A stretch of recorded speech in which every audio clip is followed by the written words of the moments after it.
Et nous sommes de retour sur des directs investisseurs, pardon, j'allais dire des traders live. Non, ce n'est pas des traders live, c'est vous, le responsable des traders live, Laurent Albi. Et vous allez nous parler de ces marchés, vous nous disiez en coulisses, des marchés difficiles à appréhender. En effet, Oui. est-ce que vous avez quand même des convictions? Des marchés difficiles. Bonjour Lucie, bonjour Antoine. Bonjour Laurent. Oui, des marchés difficiles parce que des marchés qui sont finalement shootés aux news et qui bougent en fonction des derniers soubresauts de l'actualité. Des rumeurs. Des rumeurs. Alors, qu'est-ce que ça montre ça en fait quand on a des marchés comme ça qui sont aussi dépendants des news? C'est qu'il n'y a pas de consensus. C'est-à-dire que les investisseurs finalement ne savent plus trop vers quoi se tourner, les résultats d'entreprise, les banques centrales, et que finalement, n'ayant pas des convictions fortes, ils sont complètement dépendants des nouvelles, de l'actualité. Et l'actualité, en ce moment, Lucie, c'est la Grèce. Ouais, tout à fait. Alors malgré ce contexte un petit peu, on va dire, complexe. Aléatoire. Complexe, tout à fait. On voit donc ces marchés qui prennent 2%, après qui perdent 1%. Bon, ça bouge beaucoup. Est-ce que vous avez vu justement des opportunités, vous, comme sur les marchés? Alors, moi, j'ai vu ce matin une idée qui me semble intéressante. C'est l'Euronoc. Alors, l'euro est une monnaie qui est faible, ça vous le savez, mais qui reste même ces derniers jours assez faible. Qui se reprend un petit peu face au dollar, mais c'est très mou. Et il y a quand même une monnaie encore plus faible que l'euro. Et oui, ça existe. Il y en a deux en l'occurrence. Le yen exactement. Il y a le yen et le NOK. Alors le NOK, exactement. Alors cette monnaie, elle est assez corrélée finalement au prix du Brent. Et on voit qu'on a un euro qui se reprend finalement pas mal face à la couronne norvégienne. Et on a notamment une action actuellement qui tourne autour d'une première zone de résistance qui avait dans un premier temps bloqué les rebonds. Et puis on voit que hier on a quand même en clôture franchi. Et puis ce matin on a un petit repli. Alors il y a deux façons en fait d'appréhender cet Euronoc.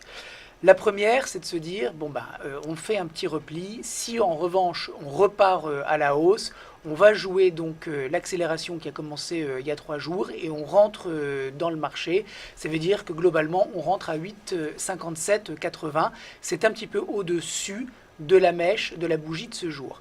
La deuxième approche, c'est de se dire, on a bien progressé depuis 3 jours, donc on est peut-être maintenant sur un euro qui va un petit peu s'affaiblir face au NOK, et on pourrait attendre les 8,49, 8,50 pour rentrer. Donc dans un premier temps, on joue le momentum haussier. Dans la deuxième option, c'est au contraire de jouer le repli. Les deux approches se valent. Je pense qu'il faut être plutôt opportuniste. Pour le moment, on a un euro qui s'affaiblit face au NOK. Par conséquent, essayer de rentrer vers 8,47, 8,50, ça peut être une option intéressante. Peut-être pas rentrer un ordre limite d'achat comme ça à l'aveugle sur ces niveaux, mais attendre de voir où est-ce que les prix vont se stabiliser. Et quand on voit un petit rebond qui commence à se solidifier et à prendre forme, rentrer. Alors pour compléter vos propos, Laurent, il est vrai que la couronne norvégienne est une devise très corrélée au cours du pétrole, puisque la Norvège est le 3e exportateur de pétrole mondial, et notamment au cours du Brent, le Brent qui justement s'est replié ces derniers temps, et donc ce qui permet de comprendre que la couronne norvégienne s'est également repliée face à ces devises de contrepartie, notamment l'euro. Est-ce que vous pensez que ça peut durer ce mouvement? Parce qu'on est tout de même dans une tendance plutôt à la hausse sur le pétrole ces derniers temps? Alors justement, j'ai mis sur mon écran pendant que vous parliez, Antoine, les cours du Brent pour montrer à nos téléspectateurs que effectivement, à droite de l'écran, on voit, comme vous le décriviez, ces prix du Brent qui s'affaissent, puisqu'on est passé de 70 à 63 $. Et puis regardez, Antoine, on est passé là aussi sur le Brent sous une zone de support avec une petite accélération. Et puis là, il y a une toute petite reprise. Donc effectivement, il y a un Brent qui s'affaisse légèrement. Le chart n'est pas très joli, Antoine. Antoine, ça consolide, c'est mou, c'est des grands mouvements d'amplitude. Moi, je vois un vrai support à $60 sur le Brent, qui est une zone de gap haussier, mais grosso modo, ça consolide. Mais pour le moment, c'est vrai que sur le Brent, ça baisse un petit peu, d'où effectivement cette faiblesse du NOK face à l'euro. Ceci explique cela. Très bien. Alors donc après l'euro NOK, est-ce que vous avez une autre conviction sur un autre actif? Oui, alors j'ai une conviction, on va dire que c'est une conviction molle. C'est sur le Bund. Le Bund, appelé par certains traders la limace de Francfort, parce que La limace de C'est un nouveau Francfort, surnom. c'est pas mal ça. Alors, la limace qui était assez rapide ces derniers temps, puisque quand même, on a eu de la forte C'était volatilité. turbo. oui, mais ça c'était une exception. Ouais, quand même. d'accord. Cette volatilité sur le Bund, c'est un événement qui arrive une fois tous les 150 000 ans, donc on peut pas le considérer. Non mais regardez, c'est vraiment, mais c'est très très mollasson. Oui. Là, Ce depuis 2 semaines, c'est très mollasson. Depuis 2 semaines, c'est très mollasson. Et malgré tout, je suis rentré à l'achat, Antoine, Ah oui sur le Bund. Alors, vous imaginez D'accord. que c'est pas avec ce trade qu'on espère devenir riche, mais bon, ça monte tout doucement. Alors, bon, pourquoi le Bund? Parce qu'on a des indices européens qui font un peu n'importe quoi, mais qui reflètent, comme je vous le disais tout à l'heure, malgré tout, un climat défensif.